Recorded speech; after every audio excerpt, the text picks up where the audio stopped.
అవగారు పెద్దవగారు నువ్వు వ్యాపారం బానే చేస్తున్నావు. ఎంతెంత చేస్తున్నావు, పల్లెల్లో ఏమేమి చేసేసి ముంచేస్తున్నావు నాకేం అర్థం కాలే కానీ చాలా తెలియదు నీకు. వేసొస్తావా? మా ఊర్లో అయితే నేను చెప్తే మా కొడుకు 50 రూపాయలు అండింది అవ్వనే, మన ఊర్లో 20 ఏమో అన్నాడు.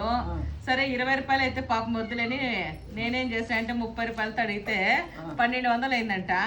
ఆ 1200 మావాడు మింగేసేవాడు. ఆ 200 తక్కువ అయినా పర్వాలే, ఎక్కువ మంది కదా మనము. 40 బాటలు ఒకేసారి అయిపోవాలంటే ఇన్ని బాటలు అవ్వ ఎన్ని రోజులు తిరగలమా, అందుకని 1000 రూపాయలు ఇవ్వాలని 1000 ఇచ్చినాడు. పట్ట 1000 రూపాయలు డబ్బులు, బాటల డబ్బులు చూడు 2 ఉన్నాయి. మళ్ళా 2 100 అనేవాడన్నా. అవునమ్మా 30 రూపాయలతోమ్మా వద్దులేమా. ఏలమ్మా ముసలోళ్ళు పిల్లోళ్ళు అంతా బాగుంది. నాకు నష్టమైన పర్వాలేదు. ఇంకొక దగ్గర నీ అట్లా దాంతేనే బాగా పాలిష్ చేసి 50 రూపాయలది 30 రూపాయలది 100 రూపాయలకి వేస్తాను నీ అట్లా. అవునా? అంటే అందుకే నేను చెప్తే కదా నువ్వు టోపీ ఎక్కువ చూసుకుంటానమ్మా. ఇగమ్మా మీ డబ్బులు. ఇయాలమ్మా వద్దేమే? వద్దమ్మా. అవునేమే? ముసలోళ్ళు పిల్లోళ్ళు తాగడి పాపం. అవునా?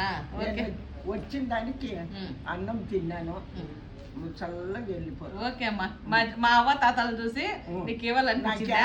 ఓకే ఓకే, ఈ 1000 రూపాయలు కానీ అట్లయితే నీ పేరు మీద అన్నదానం చేసేస్తాం.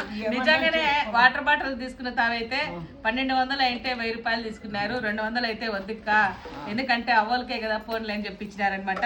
ఇవన్నీ ఎందుకు తీసుకున్నామంటే బాటలు అయితే ఎక్కువ రోజులు పగులు రయ్యి అంతా నీళ్లు పెట్టేసింటారు మన వాళ్ళు, ఎందుకంటే బాటలు నిండా అయిపోతాయేమో అని జాగ్రత్తగా.